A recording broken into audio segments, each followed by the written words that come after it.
అది లేదు, అక్కడ కన్ఫ్యూజన్ ఉంది. ఇక్కడ అంటే మామూలుగా అయితే పలానా దొంగతనం కేసా మర్డర్ కేసా దీంట్లో తీసుకెళ్తారని చెప్పాలి కదా, నోటీస్ ఇస్తారు, నోటీస్ ఇచ్చి సంతకం పెట్టించుకుని తీసుకెళ్తారు.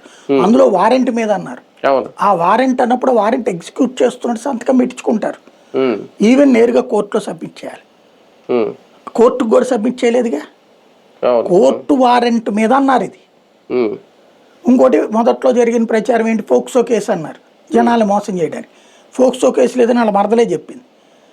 నా గురించి మేము ఇద్దరం ప్రేమించుకున్నాం, కొన్ని రోజులు బయటకు వెళ్ళిపోయాం, ఆ సందర్భంలో ఫోక్సో కేసు పెట్టారు, ఆ తర్వాతన ఆ కేసు కొట్టేశారు, అదే కాంప్రమైజ్ అయింది అక్కడ లోక్ అదాలత్. అంటే పోలీసులు కానీ లేదంటే కొంతమంది ఉన్నతాధికారులు ఈ కేసు వెనకాల ఎవరైతే ఉండుంటారో వాళ్ళు ఊహించుండ్రా ఇంత దాకా వెళ్తుంది, ఏదో మర్డర్ కాదు, ఏదో చనిపోయాడు కాల్చి బుడి చేసి అయిపోయింది ఇంక అంతటా అయిపోద్ది అని అనుకునే చేశారా? లేదు లేదు, పోలీసు అధికారులు అందరికీ తెలుసు, ఇప్పుడు జరగబోతున్న రిఫ్లెక్షన్ కూడా తెలుసు, అందుకని దీన్ని నాగరాజుకు పరిమితం చేసే ప్రయత్నం చేస్తున్నారు.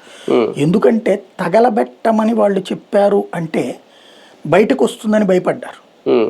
ఇదేమవుతుందంటే శవం లేదు, బూడిద లేదు, అరెస్ట్ ఏమో మర్డర్ కేసులో చేశారు.